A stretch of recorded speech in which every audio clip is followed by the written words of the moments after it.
المعادلات. اذا في هذا الفيديو غادي نشرحوا المعادلات.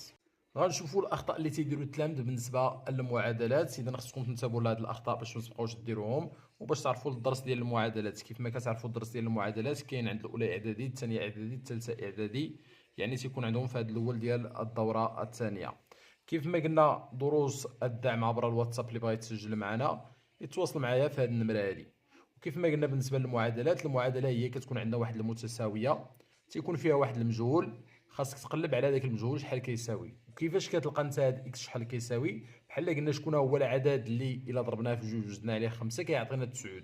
ما يمكنش نبقاو نفكروا حنا كل مره نقولوا شكون هو هذا العدد ونبقاو نخمموا فيه، ولكن كاينين طرق كنستعملوهم، ولكن تيكونوا بعض الاخطاء اللي خصكم تنتبهوا لهم. اذا كيف ما قلنا المعادله دائما تساوي كتكون في الوسط، ماشي عباره عن عمليه تكون تساوي قبل، لا دائما تساوي كتكون في الوسط.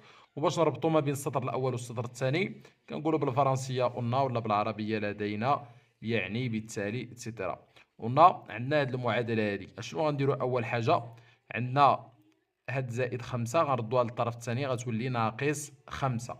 هنا بحال نقصنا 5 من الطرف الاول ونقصنا 5 من الطرف الثاني، يعني غتمشي هاد 5 وهنا غتبقى لنا ناقص 5. اذا عندنا دابا 2 اكس، هاد زائد 5 بحال رجعنا لنا ولات ناقص 5، 9 ناقص 5 هي 4. ملي كنقولوا 2 اكس بحال قلنا 2 في اكس، يعني كاين هنا عمليه الضرب، الا رجعنا للطرف الثاني كتولي قسمه، كيولي عندنا 4 مقسومه على 2، بالتالي 4 مقسومه على 2 هي 2. ملي كتلقى هذا الحل هذا ضروري خصك تزيد واحد الجمله تقول الحل هذه المعادله هو 2 او لا لو سوليوشن دو سيت ايكواسيون اي 2. وحاجه اخرى باش تاكد واش الحل صحيح ولا خطا، كتشوف هاد 2 كتعوضها هنا، 2 في 2 4، 4 زائد 5 9، يعني لقينا نفس الشيء في الطرفين اللي هو 9 هنا 9 هنا فاش تنحسبوا. وحاجه اخرى اللي هي مهمه، الخطا اللي قلت لكم ما خصكمش تبقاو تكتبوا هنا تساوي، تنكتبوا هنا قلنا الوغ كيف ما قلنا دو سيتادير، غير هادو روابط كنربطوا بهم. دونك لا سوليوشن ديال هاد ليكواسيون هي 2.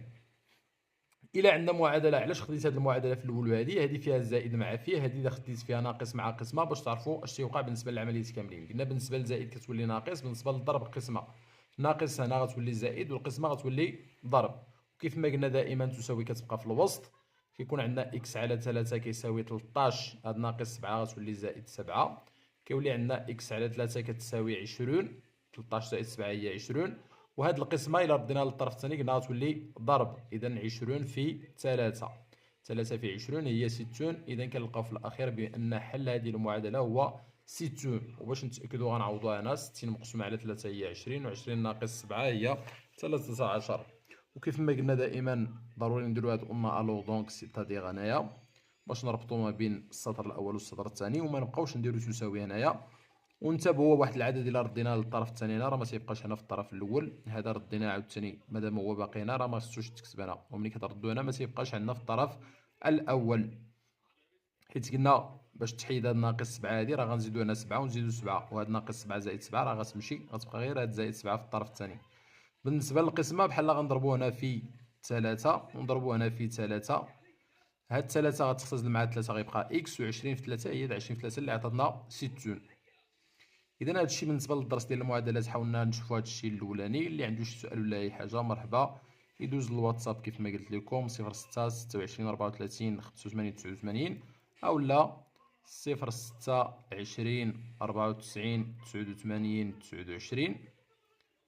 الا ما خدامش هذاك الواتساب تقدر دوز لهاد الواتساب، وغادي نشرح لكم اي حاجه ما فهمتوهاش يعني في الرياضيات بصفه عامه، وكذلك كنصيفط لكم اي حاجه خاصكم في المواد الاخرين غير بواحد الثمن اللي هو رمزي. اللي بغى يتسجل في دروس الدعم وبغى يعني التفاصيل الاخرى يدوز للواتساب باش نشرح ليه. مرحبا والى فيديو اخر ان شاء الله.